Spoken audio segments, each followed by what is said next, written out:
Have you ever been reading a book and your eyes just wander down the page? It's almost like you're trying to read it too fast. Your eyes just keep trying to go faster than your mind against your will because the story is just so good.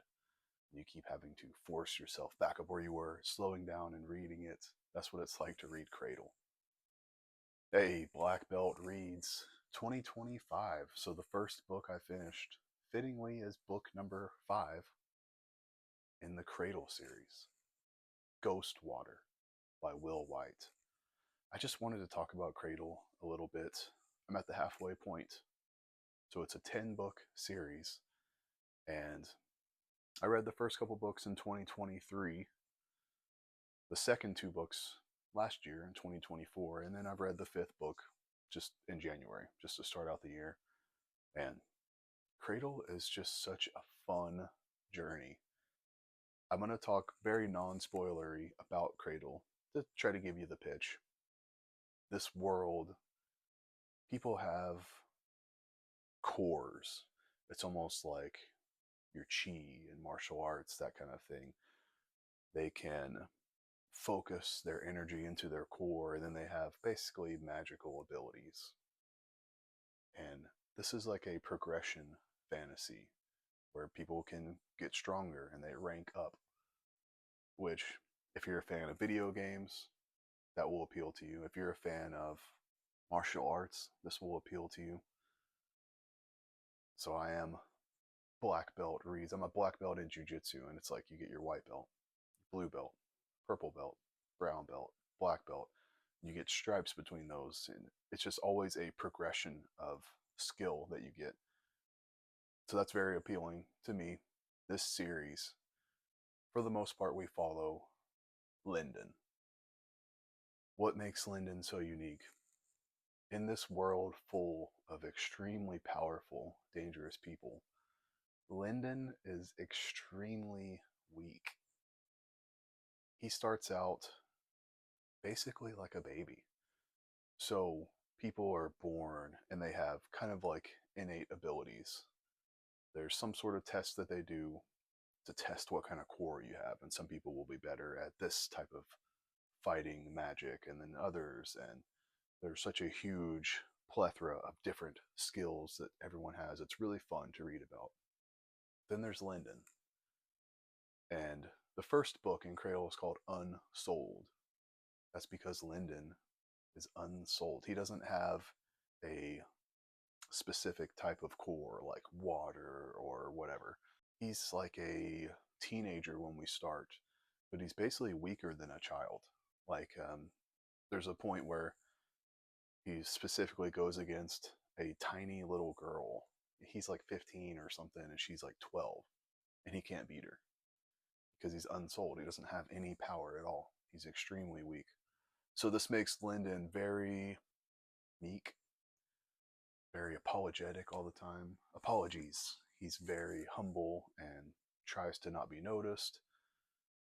So throughout the course of the series, Lyndon does become more powerful. I don't want to spoil how that happens. It's so fun. But he maintains that sort of humility, and I find it very endearing. I like Lyndon a lot. I think some people think he's kind of bland, but I think I get what Will Wight was going for with Lyndon, and it works for me. Do you ever find yourself like apologizing too much, especially when you're younger? I think I was pretty bad about this when I was young. Maybe I've gotten over it now. Maybe it still happens sometimes. Even though you haven't really done anything wrong, you still feel like you would need to apologize. I don't know where that comes from. Maybe that comes from me feeling like I'm weak or something. Anyway, let's not dive into my psyche right now. So, gonna talk about Ghostwater just a little bit. I would highly suggest reading the stories. I'll try not to spoil anything, but this is the point where I'm talking about book 5 in a series a little bit, so I know a lot of you probably haven't read that far. But Ghostwater, it just did this thing where it isolated Lyndon in a specific location.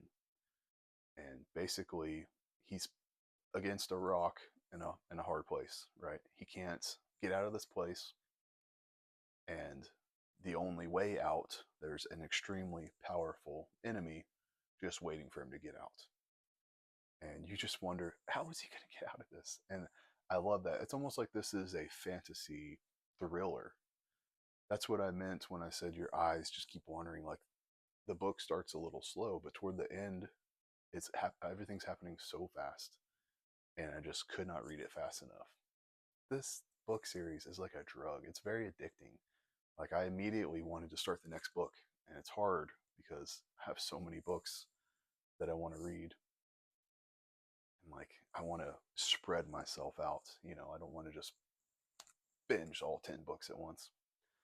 So, how does he get out of this tough spot? Man, it's so fun. He kind of forced into this rapid growth. And I highly recommend Cradle. It's hard to talk about these because I don't want to spoil anything. If nobody's read the books, probably haven't even watched this far anyway. If you have, talk to me below in the comments. I'd love to talk spoilery. I feel like if I did a spoiler video, nobody would really watch it. I don't think it's a very popular series, but hopefully I can shine a little bit of light on it. So it's 10 books, and I think that Will Wight has announced a short story collection that takes place in the Cradle universe. I could be wrong about that. I didn't do a lot of research. I just saw it and got excited, added it to my wish list. The first 3 books were incredible. I was like really enthralled.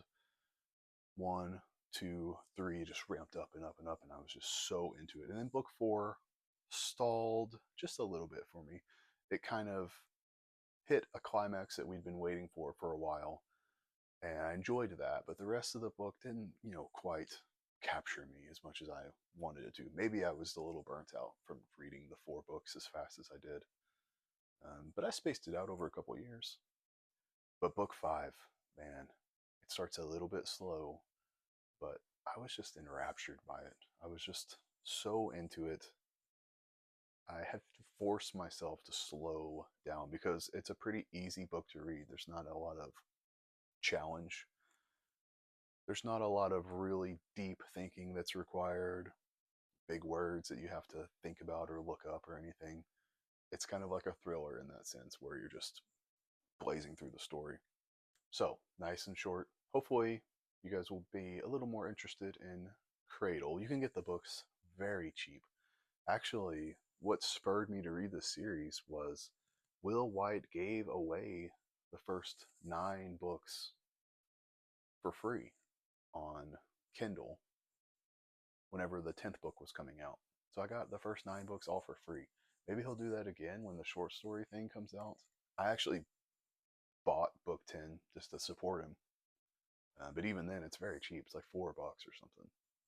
So go check them out. They're very cheap. You might even get them for free. I wonder if the audiobooks are good as well. I see that there's audiobooks for the series, so that's interesting. I do like to read a book, and then on a reread, maybe I'll listen to the audiobook. I find that to be sometimes really beneficial to hear it read to you. You'll pick up things that you maybe didn't when you were just reading it.